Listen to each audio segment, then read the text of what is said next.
J'ai l'impression que beaucoup de gens en force athlétique considèrent les coachs comme des escrocs qui ont pour unique objectif de leur retirer de l'argent à la fin du mois. Je pense que le problème vient du fait que ces gens ne comprennent tout simplement pas l'intérêt de prendre un coach et ils comprennent encore moins le fait qu'un coach ne peut pas développer son activité si ses athlètes ne progressent pas. Souvent, c'est les mêmes personnes qui vont arriver qui vont te dire j'ai pas besoin de coach parce que je sais programmer sans comprendre que le coaching, c'est pas un fichier Excel en fait. Il y a aussi un autre type de personnes, c'est les gens qui vont arriver, qui vont te dire j'ai pas les moyens pour du coaching alors qu'ils mangent McDo 4 fois par mois. Faut comprendre que tout est question de priorité. Effectivement, t'as pas besoin de coach pour progresser. Tu peux te débrouiller tout seul. Mais dans ce cas-là, il faut que tu acceptes qu'au lieu d'atteindre tes objectifs en 3 ans, il t'en faudra probablement 6. Et ça, c'est en partant du principe que tu fais tout correctement. Est-ce qu'il y a des athlètes extrêmement forts en auto-coaching? Évidemment, mais il faut comprendre déjà que pour la majorité de ces athlètes, ils sont déjà passés par un coach, ils ont fait la différence entre l'auto-coaching et le coaching et ils ont vu ce qui leur correspondait le mieux réellement, au lieu de se dire ah ça c'est pas mal, ah ça c'est pas mal, ils ont réellement fait le test. Et souvent en plus, ce sont des athlètes qui sont beaucoup plus avancés. Donc forcément, si tu es un athlète très avancé, je sais pas, que tu as 6, 7, 8 ans d'expérience dans le sport, ben forcément tu as beaucoup plus de connaissances, tu sais comment ton corps réagit, etc. etc. Tu as beaucoup plus de feedback et donc tu peux établir une programmation qui est bien plus optimisée que si tu étais débutant et que tu n'avais aucune connaissance, et c'est normal. Autre chose à prendre en compte, c'est la différence entre savoir programmer et savoir programmer de façon optimale.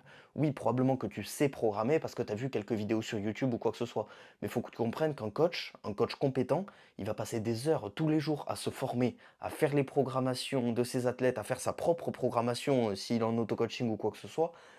En fait, c'est des heures et des heures qui passent tous les jours à crafter, entre guillemets, ses compétences de coaching, de programmation, etc.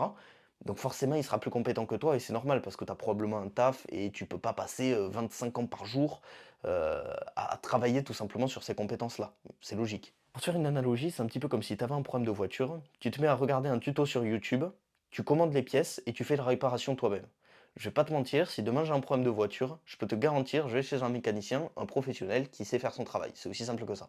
Pourquoi? Parce que il passe des heures tous les jours à faire son travail, et donc forcément il le fait mieux que moi. Et je sais pas toi, mais personnellement je préfère aller chez un professionnel et être quasiment certain qu'à la fin j'ai une voiture qui est en état et qui fonctionne, plutôt que le faire par moi-même et me dire ah ouais c'est pas certain que ça fonctionne, peut-être ça fonctionne pas, et te dire ok je vais essayer ça et peut-être dans 6 mois ça fonctionnera. D'ailleurs on arrive sur le prochain point qui est la façon dont tu abordes le coaching. Beaucoup trop de gens considèrent ça comme une confrontation alors qu'en réalité c'est une collaboration. Comme je te l'ai dit au début de cette vidéo, l'athlète il est pas stupide, donc s'il progresse pas, il va aller vers un coach qui va le faire progresser. Et dans ce cas-là, le coach il aurait perdu un athlète. Tu te doutes bien que c'est pas dans son intérêt. Ce que je veux dire par là, c'est qu'un coach compétent, en fait, son objectif c'est que tu progresses, étant donné que lui, ça lui donne plus de crédibilité en tant que coach, et toi, ça te permet d'être tout simplement plus performant. Donc en fait, c'est une collaboration, c'est vraiment notre objectif à tous les deux, ça va être que ton total il augmente. Concrètement, c'est ça. Maintenant, on va aborder le sujet de ce qui compose un coaching efficient. Dans un premier temps, évidemment, la programmation, parce que sans programmation, tu t'entraînes au hasard. Donc jusque-là, ça choque personne.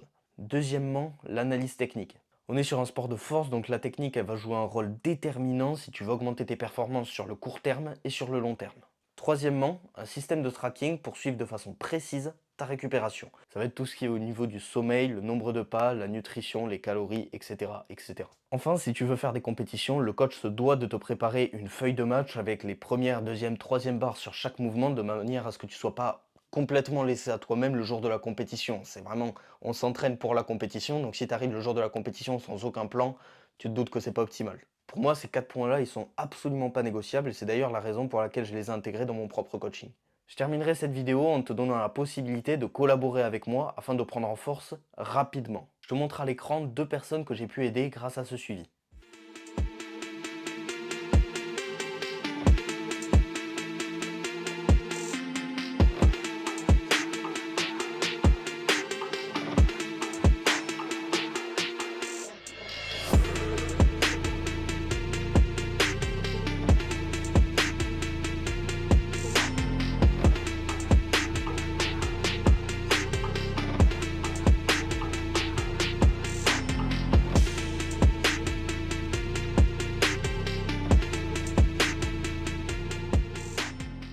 Si tu es intéressé, je t'invite à cliquer sur le premier lien dans la description, ça nous permettra d'organiser un appel, d'étudier ton profil et de trouver une solution qui te correspond, qui te permet soit de relancer ta progression, soit tout simplement de progresser de façon plus optimale. Sur ce, je te dis à la prochaine pour une nouvelle vidéo.